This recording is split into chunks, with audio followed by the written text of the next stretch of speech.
உயிர்த்தெழுந்த இயேசு கிறிஸ்துவின் வல்லமை ஊழியங்கள் வழங்கும் வசனப் பெட்டகம். இயேசுவே கர்த்தர். இயேசுவையே தேவன் ஆண்டவரும் கிறிஸ்துவுமாக்கினார்.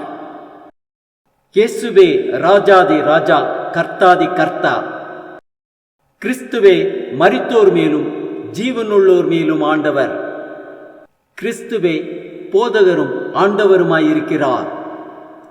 வசனப் பெட்டகத்தின் இன்றைய தின கருப்பொருள்: இயேசு உயிரோடு இருக்கிறார். இதோ சதா காலங்களிலும் உயிரோடு இருக்கிறேன். கிறிஸ்துவின் பிரசன்னமும் அவருடைய செயல்களை குறித்ததான வேத வசனங்களை பார்க்கலாம். ரோமர் 6:9 வாசிக்கிறோம், மரித்தோரில் இருந்து எழுந்த கிறிஸ்து இனி மரிப்பதில்லை என்று அறிந்திருக்கிறோம். மரணம் இனி அவரை ஆட்கொள்வதில்லை. 1 கொரிந்தியர் 15:20 வாசிக்கிறோம், கிறிஸ்துவோ மரித்தோரில் இருந்து எழுந்து நித்திரை அடைந்தவர்களில் முதற் பலனானார். யோவான் 3:16 வாசிக்கிறோம், தேவன் தம்முடைய ஒரே பேரான குமாரனை விசுவாசிக்கிறவன் எவனோ அவன் கெட்டு போகாமல் நித்திய ஜீவனை அடையும்படிக்கு அவரை தந்தருளி இவ்வளவாய் உலகத்தில் அன்பு கூர்ந்தார்.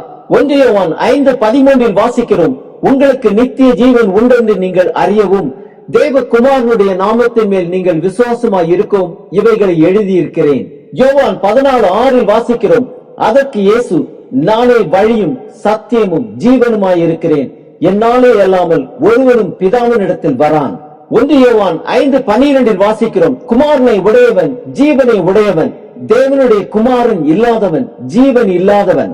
1 யோவான் 4:8 வாசிக்கிறோம், அன்பில்லாதவன் தேவனை அறியான், தேவன் அன்பாகவே இருக்கிறார். யோவான் 14:27 வாசிக்கிறோம், சமாதானத்தை உங்களுக்கு வைத்து போகிறேன், என்னுடைய சமாதானத்தையே உங்களுக்கு கொடுக்கிறேன், உலகம் கொடுக்கிற பிரகாரம் நான் உங்களுக்கு கொடுக்கிறதில்லை, உங்கள் இருதயம் கலங்காமலும் பயப்படாமலும் இருப்பதாக. கலாத்தியர் 2:20 வாசிக்கிறோம், கிறிஸ்துவுடனே கூட சிலுவையில் அறையப்பட்டேன், ஆயினும் பிழைத்திருக்கிறேன், இனி நான் அல்ல, கிறிஸ்துவே எனக்குள் பிழைத்திருக்கிறார், நான் இப்பொழுது மாம்சத்தில் பிழைத்திருக்கிறதோ என்னில் அன்பு கூர்ந்து எனக்காக தம்மை தாமே ஒப்புக் கொடுத்த தேவனுடைய குமாரனை பற்றும் விசுவாசத்தினாலே பிழைத்திருக்கிறேன். எரேமியா 33:3 வாசிக்கிறோம், என்னை நோக்கி கூப்பிடு, அப்பொழுது நான் உனக்கு உத்தரவு கொடுத்து நீ அறியாததும் உனக்கு எட்டாததுமான பெரிய காரியங்களை உனக்கு அறிவிப்பேன். யோவான் 11:25 வாசிக்கிறோம், இயேசு அவளை நோக்கி, நானே உயிர்த்தெழுதலும் ஜீவனுமாயிருக்கிறேன், என்னை விசுவாசிக்கிறவன் மரித்தாலும் பிழைப்பான். 1 யோவான் 1:7 வாசிக்கிறோம், அவர் ஒளியில் இருக்கிறது போல நாமும் ஒளியிலே நடந்தால் ஒருவரோடு ஒருவர் ஐக்கியப்பட்டிருப்போம். அவருடைய குமாரனாகிய இயேசு கிறிஸ்துவின் ரத்தம் சகல பாவங்களையும் நீக்கி நம்மை சுத்திகரிக்கும். யோவான் 1:14 வாசிக்கிறோம், அந்த வார்த்தை மாம்சமாகி கிருபையினாலும் சத்தியத்தினாலும் நிறைந்தவராய் நமக்குள்ளே வாசம் பண்ணினார், அவருடைய மகிமையை கண்டோம், அது பிதாவுக்கு ஒரே பேரானவருடைய மகிமைக்கு ஏற்ற மகிமையாகவே இருந்தது. எபிரேயர் 13:8 வாசிக்கிறோம், இயேசு கிறிஸ்து நேற்றும் இன்றும் என்றும் மாறாதவராயிருக்கிறார்.